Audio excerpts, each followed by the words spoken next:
Hello les amis, je vous retrouve pour une nouvelle vidéo sur le football international et sur les qualifications pour la Coupe du Monde 2026 zone Afrique.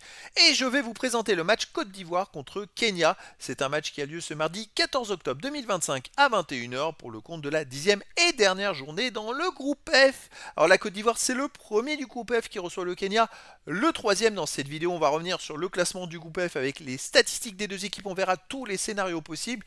Et on enchaînera par les 10 derniers résultats, toutes compétitions confondues et les stats de la Côte d'Ivoire et du Kenya, ce qui nous permettra d'avoir une idée et une tendance à cette rencontre. Et donc dans le groupe F, les amis, la Côte d'Ivoire est en tête avec 23 points en 9 matchs, 7 victoires de nul, aucune défaite, 22 buts marqués, aucun but encaissé, plus 22 différences de buts, ils n'ont pas pris de but, c'est quand même très très fort. Ils ont fait un parcours presque parfait. Et pourtant, ils n'ont qu'un point d'avance sur le Gabon qui est deuxième avec 22 points. Donc c'est chaud pour la première place. Il faut absolument gagner pour finir, être sûr de finir premier. La Côte d'Ivoire n'a pas d'autre choix. Il faut gagner contre le Kenya. Le Kenya qui est troisième avec 12 points en 9 matchs, 3 victoires, 3 nuls, 3 défaites, 18 buts marqués, 11 buts encaissés, plus 7 de différence de but. Alors le Kenya n'a plus rien à jouer, va pouvoir terminer en roue libre. Mais voilà, la Côte d'Ivoire, il faut gagner s'ils veulent finir premier. Alors, par contre, seulement les premiers seront qualifiés pour la Coupe du Monde, mais le meilleur deuxième jouera des matchs de barrage. Donc, vu le nombre de points que la Côte d'Ivoire et le Gabon ont, à mon avis, il y a de très grandes chances que le meilleur deuxième soit dans cette poule.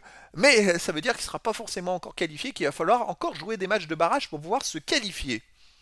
Alors les 10 derniers résultats, toutes compétitions confondues, la Côte d'Ivoire c'est 6 victoires de nul de défaite, 16 buts pour, 3 contre, plus 13 de différence de but, ils ont pris que 3 buts en 10 matchs, c'est très très fort.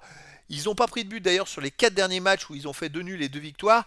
Et donc depuis début septembre, ils ont battu le Burundi 1-0. Mais surtout, c'est au Gabon qu'ils ont fait 0-0 le fameux match le 9 septembre entre les deux premiers de la poule où personne n'a pu faire la différence. Là, il y a quelques jours, ils se sont donné confiance en gagnant 7-0 aux Seychelles.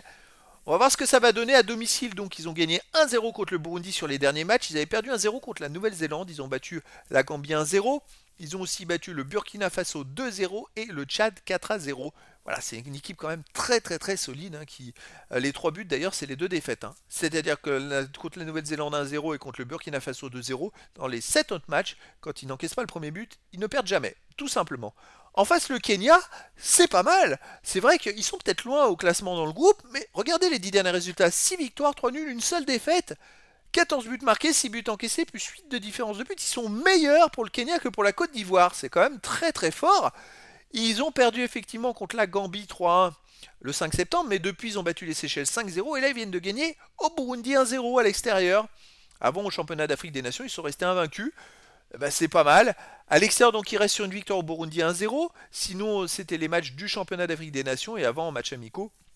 Dans les matchs amicaux, ils ont fait 0-0 au Tchad. Donc c'est une équipe qui peut venir embêter la Côte d'Ivoire. Parce qu'ils sont en confiance, 2 victoires de suite sans encaisser de but. Alors c'est vraiment pas de bol pour la Côte d'Ivoire de les affronter à ce moment. Eh ben écoutez, de toute façon la Côte d'Ivoire n'a pas d'autre choix. Il faut gagner, même si un nul les éliminerait pas. Parce que si le Gabon dans l'autre match ne gagne pas, eh ben écoutez, à ce moment-là c'est la Côte d'Ivoire qui est premier. Et il faut que le Gabon gagne. Et si le Gabon gagne, la Côte d'Ivoire doit gagner absolument. Bon, je verrai quand même une victoire de la Côte d'Ivoire face au Kenya, 2-1. Mais après dans le foot, tout est possible et donc les amis, je vous donne rendez-vous ce mardi 14 octobre 2025 à 21h pour le match de football international de la 10e journée dans le groupe F des qualifications pour la Coupe du Monde 2026 zone Afrique. La Côte d'Ivoire, première du classement, reçoit le Kenya, le troisième. Voilà les amis, je vous dis à très bientôt pour une nouvelle vidéo.